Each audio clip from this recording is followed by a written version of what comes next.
Assalamu alaikum. Today we are going to discuss carbon monoxide poisoning. The properties it has is that it is colorless, non-irritant, and odorless. And it has about 200 to 300 times more affinity for hemoglobin than oxygen.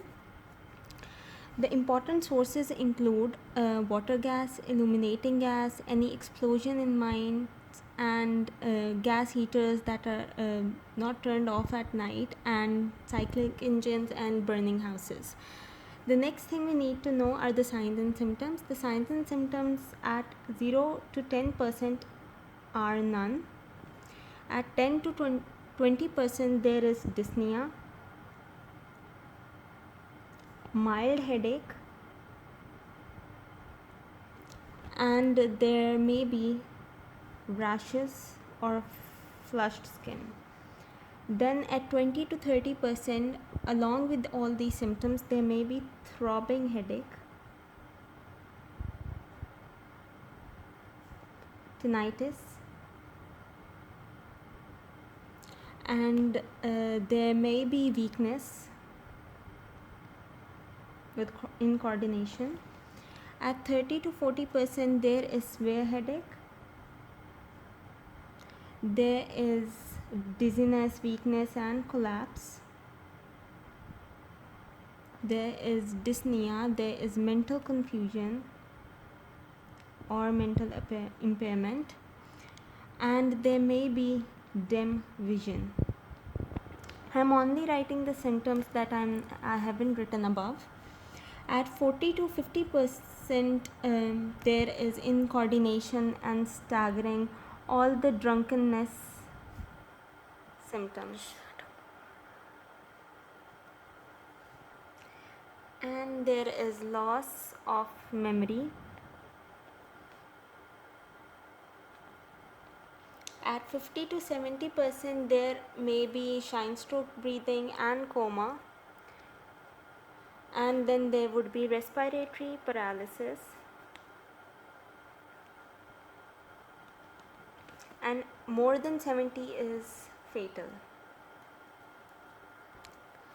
Next is fatal dose. It may be about 0.1% or 1%.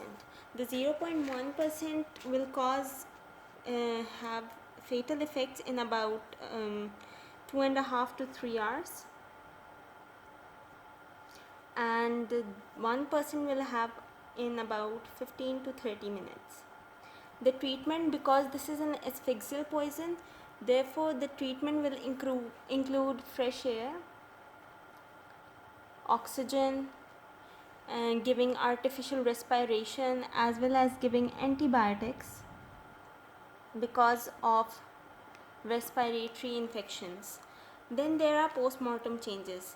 The main point that you need to remember is that there is a bright cherry red hypostasis. Other things may be skin blisters or fine froth that can be seen at the orifice of mouth and nose, and there may be petechial hemorrhages and necrosis, and the lungs will be edematous.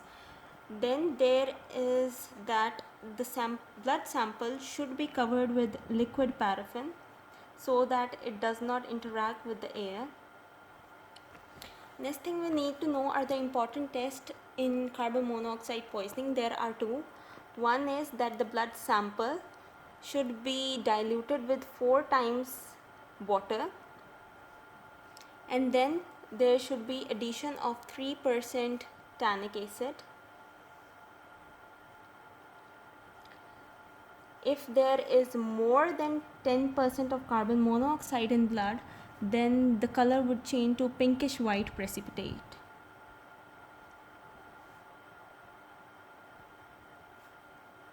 The next test is that the sample should be diluted with 20 times of water, and there would be addition of 10 drops of 10% NOH And if the blood is normal, then the color would be about greenish brown, otherwise it would be cherry red. The medical legal importance is mostly accidental or suicidal, that a person may sit in his car and connect a tube from the exhaust to his nostrils to have a suicide attempt, or there may be accidental when you inhale the leakage from gas sources. Thank you.